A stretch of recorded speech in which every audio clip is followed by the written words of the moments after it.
పరిశుద్ధ గ్రంథంలో దినవృత్తాంతముల మొదటి గ్రంథం 29వ అధ్యాయం. పరిశుద్ధ గ్రంథంలో దినవృత్తాంతముల మొదటి గ్రంథం 29వ అధ్యాయం 17వ వాక్యాన్ని నేను చదువుతాను, గమనించండి. నా దేవా, నీవు హృదయ పరిశోధన చేయుచు యథార్థవంతుల యందు ఇష్టపడుచున్నావని నేను ఎరుగుదును. నేనైతే యథార్థ హృదయము గలవాడనై ఇవన్నీ మనపూర్వకముగా ఇచ్చియున్నాను. ఇప్పుడు ఇక్కడ నుండి నీ జనులకు నీకు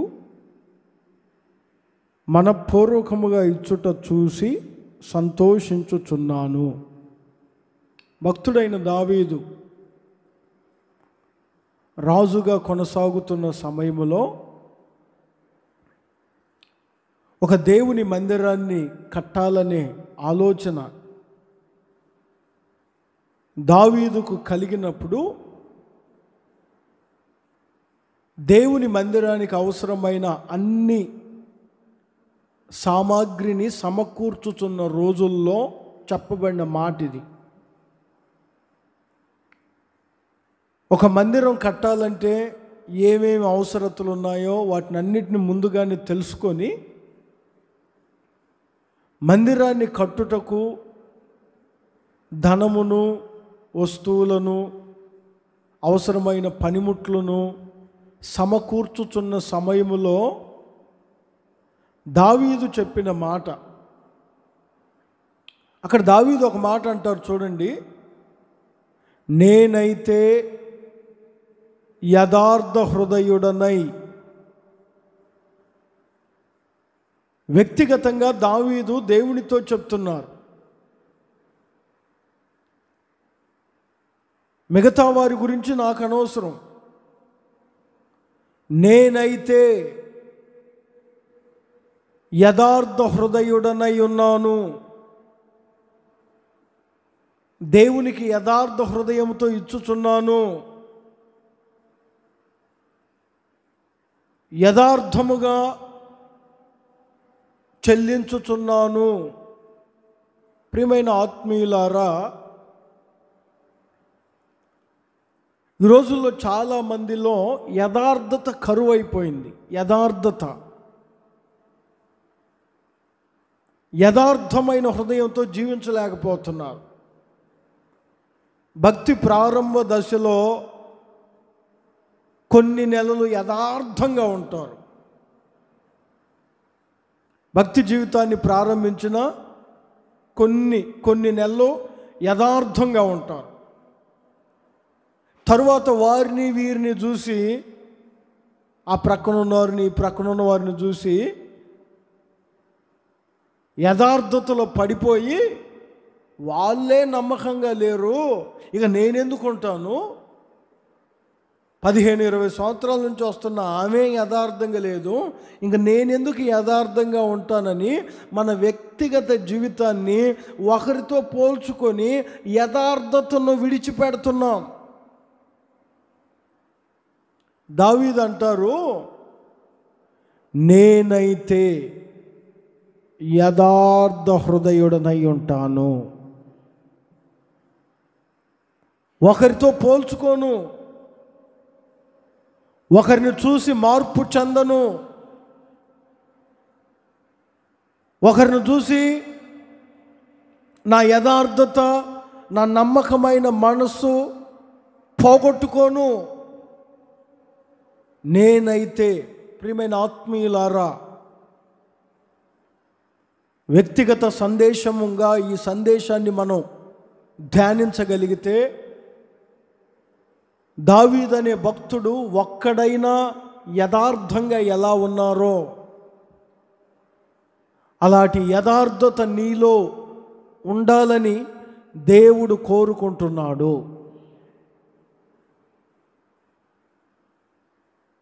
నేనైతే యథార్థంగా ఉన్నాను.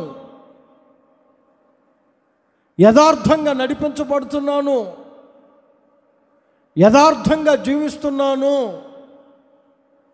దేవుని ప్రియులారా, దావీదుని గురించి మనం ధ్యానించినప్పుడు దావీదుకు వచ్చినన్ని ఆపదలో ప్రస్తుత మన జీవనంలో మనం అనుభవించి ఉండం. దావీదుకు వచ్చినన్ని ఆపదలో మన జీవితంలో మనకు సంభవించి ఉండకపోవచ్చు. 1-2 ఆపదలు కలిగాయి, కానీ దావీదుకు వచ్చినన్ని ఆపదలు మనలో ఎవరు పొంది ఉండరు. మీరు 18వ కీర్తన చదివితే తను ఎన్ని ఆపదలు అనుభవించాడో ఆ కీర్తనలో చక్కగా రాసి పెట్టాడు. ఒకానొక సమయంలో మరణపు ఉరులు నన్ను చుట్టుకున్నాయి అంటాడు. 18వ కీర్తన 3వ వాక్యాన్ని చదువుతారు చూడండి. 18వ కీర్తన, శత్రువుల చేతిలో నుంచి ఆయన నన్ను రక్షించాడు. 4వ వాక్యం చూడండి. మరణ పాశములు నన్ను చుట్టుకొని ఉన్నవి, భక్తిహీనులు వరద వలె పొర్లి నా మీద పడి బెదిరించుచున్నారు. పాతాళ పాశములు నన్ను అరికట్టగను, మరణపు ఉరులు నన్ను ఆవరింపగను. మొరపెట్టాను. 15వ వాక్యం 16వ వాక్యాన్ని చూస్తే, ఉన్నత స్థలము నుంచి ఆయన చెయ్యి చాపి నన్ను పట్టుకొని ఉన్నాడు, మహా జలరాశులలో నుంచి నన్ను లేవనెత్తెను. 17వ వాక్యం చూడండి. బలవంతులకు పగవారు, నన్ను ద్వేషించువారు నాకన్నా బలిష్ఠులై ఉండగా వారి నుంచి నన్ను రక్షించాడు. ఆపత్కాలమందు వారు నా మీదకి రాగా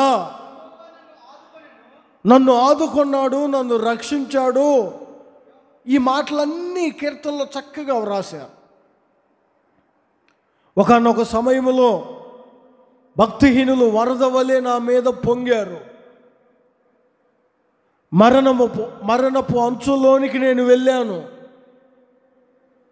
బలవంతులు, బలిష్ఠులు, బలత్కారులు అందరు నా మీదకు దొమ్మిగా వచ్చారు. అలాంటి సమయంలో నన్ను ఎవరు కాపాడలేదు, నన్ను ఎవరు ఆదుకోలేదు, నాకు ఎవరు చెయ్యిని అందించలేదు, నాకు ఎవరు నేనున్నానని బలపరచలేదు. ఈ లోకంలో కీర్తనీయుడైన యెహోవాకు నేను మొర్రపెట్టాను. ఆయన గురించి ఒక మాట చెప్తాడు చూడండి. ఉన్నత స్థలము నుంచి ఆయన తన చెయ్యి చాపి నన్ను ఆదుకొన్నాడు, పట్టుకొన్నాడు. ఎందుకు? నిన్నే చెయ్యి చాపి ఎందుకు పట్టుకున్నాడయ్యా? లోకంలో నీలాగా ఎంతమంది నలిగిపోవటం లేదు. నువ్వు మొర్రపెట్టావు, ఆయన విన్నాడు. బలిష్ఠుల చేతిలో నుంచి నిన్ను విడిపించాడు, బలత్కారుల ఊపిలో నుంచి నిన్ను తప్పించాడు. నిన్నే చెయ్యి చాపి ఎందుకు పట్టుకొని ఉన్నాడు? 23వ వాక్యాన్ని చదివితే 18వ కీర్తన 23వ వాక్యంలో అక్కడ ఒక మాట చెప్తారు చూడండి. ఆయన దృష్టికి నేను యథార్థుడనైతిని. మహాజలరాశుల్లో నుంచి నన్ను లేవనెత్తడానికి గల కారణం, బలిష్ఠుల చేతిలో నుంచి నన్ను విడిపించడానికి గల కారణం, బలవంతుల యొక్క ఊబి నుంచి నన్ను తప్పించడానికి గల కారణం, మరణ పాశములు నన్ను చుట్టుకొని ఉన్నప్పుడు, భక్తిహీనులు వరద వలె నా మీద పొంగినప్పుడు వారందరి నుంచి నన్ను తప్పించడానికి గల కారణం, ఆయన దృష్టికి నేను యథార్థవంతుడనయ్యాను. అందుకనే దావీదు అంటారు, నేనైతే ఒకరితో నాకు సంబంధం లేదు, ఒకరితో నేను పోల్చుకోవడం లేదు, ఒకరితో నేను నా జీవితాన్ని పోల్చుకొని దిగజారిపోవడం లేదు. ఎంతమంది ఎలా ఉన్నా నేనైతే యథార్థత కలిగి ఉంటాను. ఈ తీర్మానం నేటి విశ్వాసంలో ఉండగలిగితే,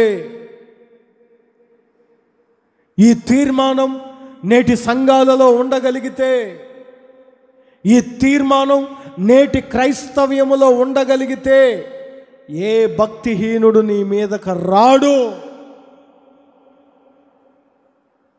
నువ్వెలా ఉన్నావు? దేవుడు ప్రశ్నిస్తున్నాడు నిన్ను.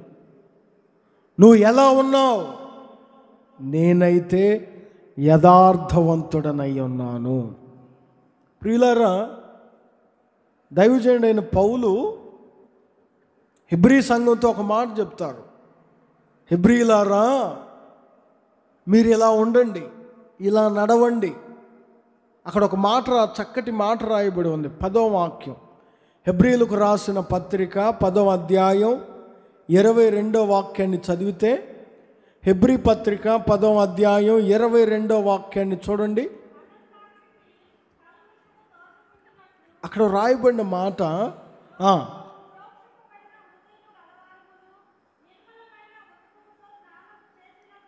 మనము దేవుని సన్నిధికి యథార్థ హృదయముతో మనము దేవుని సన్నిధానమునకు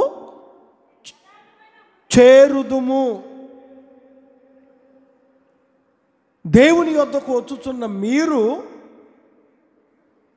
దేవుని ద్వారా ఆశీర్వాదాలు, దీవెనలు, దేవుని ద్వారా ప్రతిఫలాలు మీరు అనుభవించాలంటే భక్తుడైన పౌలు హెబ్రీ సంఘంతో చెప్తున్నారు, మీరు యథార్థ హృదయముతో దేవుని సన్నిధికి చేరాలి.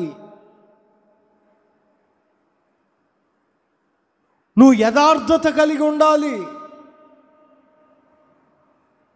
ఒకరితో నీకెందుకు? ఒకరితో పోల్చుకోవడం నీకెందుకు? ప్రతి విషయములో, కానుక విషయములో, దశంభాగం విషయంలో, పరిచర్య విషయములో, ప్రార్థన విషయములో, స్తుతించే విషయములో, ఉద్యోగ విషయములో, వ్యాపార విషయములో, చదివే విషయములో, ప్రతి విషయములో యథార్థ హృదయము గలవారమై ఉండాలి.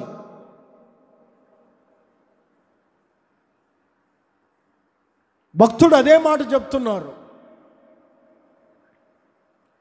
యథార్థ హృదయముతో నీ సన్నిధికి నేను చేరుతాను. యథార్థ హృదయముతో నీ వద్దకు నేను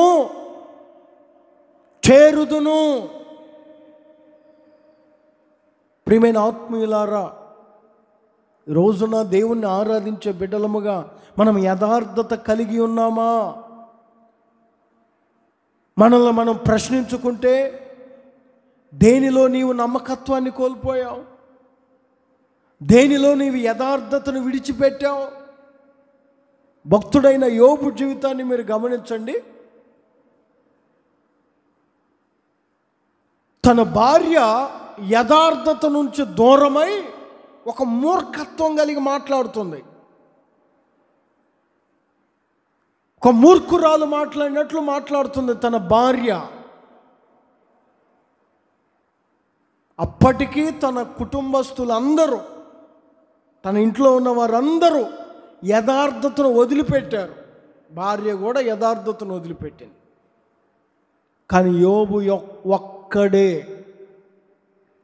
తనకు నష్టము కలిగినా, తన కుమారులు కుమార్తెలను కోల్పోయినా, తన ఆస్తి పాడైపోయినా, తన సంపద అంతా తన నుంచి దూరమైనా, తనకున్న సమస్తం తనను విడిచి వెళ్ళిపోయినా, శరీరం కూడా రోగము చేత బాధపడుతున్నా, యథార్థతను విడిచిపెట్టలేదు యోబు. అందరూ వదిలిపెట్టారు. యోబు భార్య యోబు దగ్గరకు వచ్చి ఏమంటున్నారు? 2వ అధ్యాయం 9వ వాక్యాన్ని చదివితే, యోబు గ్రంథం 2వ అధ్యాయం 9వ వాక్యములో వ్రాయబడిన మాట, తన భార్య తనతో ఏమంటారు తెలుసా? నీవు ఇంకనూ యథార్థతను వదలకయుందువా అంటే ఆ ఉద్దేశం ఏంటి? నేను ఎప్పుడో యథార్థతను కోల్పోయాను, నాకు యథార్థమైన మనసు లేదు. నువ్వు ఇంకనూ యథార్థతను వదలకుండా ఎలా ఉన్నావు?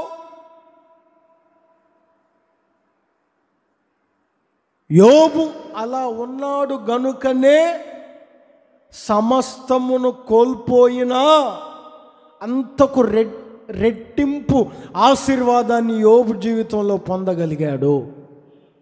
ప్రియమైన ఆత్మీయులారా, ఈరోజు నువ్వు ఎలా ఉన్నావు? వ్యక్తిగతంగా ఎవరికి వారు హృదయ పరిశీలన చేసుకోవాల్సిన సమయం ఆసన్నమైంది. ఎంతవరకు నీవు యథార్థత కలిగి ఉంటున్నావు? ఎంతవరకు నువ్వు యథార్థతను విడిచిపెడుతున్నావు?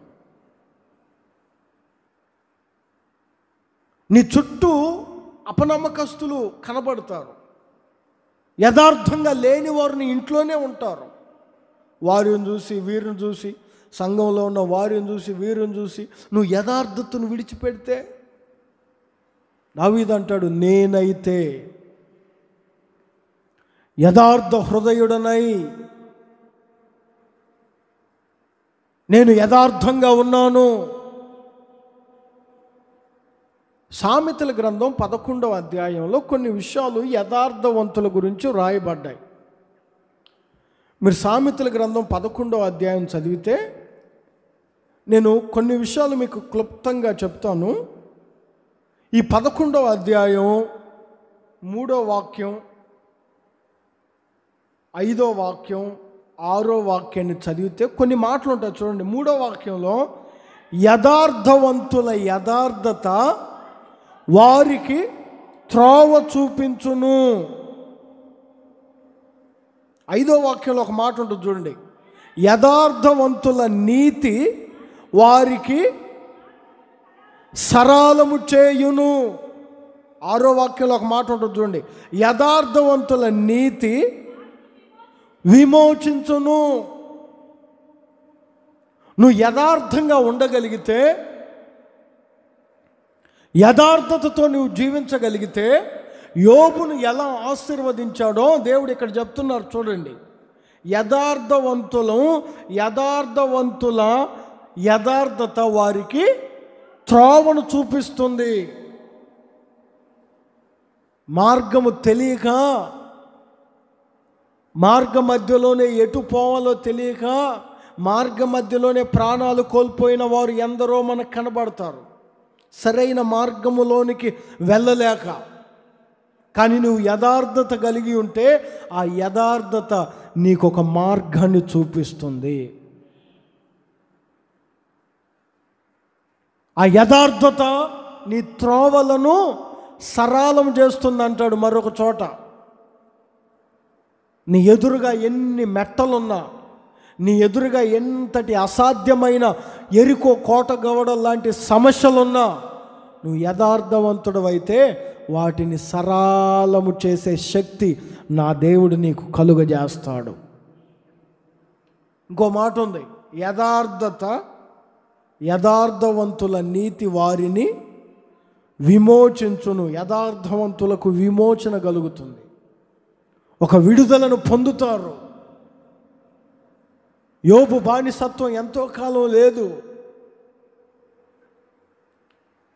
యోబు ఎదుట ఉన్న గోడలు ఎంతో కాలం నిలబడలేకపోయాయి. యోబు పోగొట్టుకున్న దానికంతా రెట్టింపు దీవెనలు వచ్చాయి. దీనికంతటి గల ప్రధానమైన కారణం యథార్థత. తనొక్కడు యథార్థంగా నిలబడ్డాడు. అందుకే దావీదు అంటాడు, నేనైతే యథార్థ హృదయుడనై ఉంటాను. ప్రియమైన ఆత్మీయులారా, ఒకరితో మనకు అనవసరం. మన మటుకు మనం యథార్థతను విడువక యథార్థత కలిగి ఉంటే నీ త్రోవలు సరళము చేయుటకు నా దేవుడు మన మధ్యలో ఉన్నారు. నిన్ను విమోచించే దేవుడు మన మధ్యలో ఉన్నారు. నీకు ఒక మార్గాన్ని చూపించే దేవుడు మన మధ్యలో ఉన్నారు. ప్రభు ఈ మాటలు మీ హృదయములో భద్రపరచునుగాక.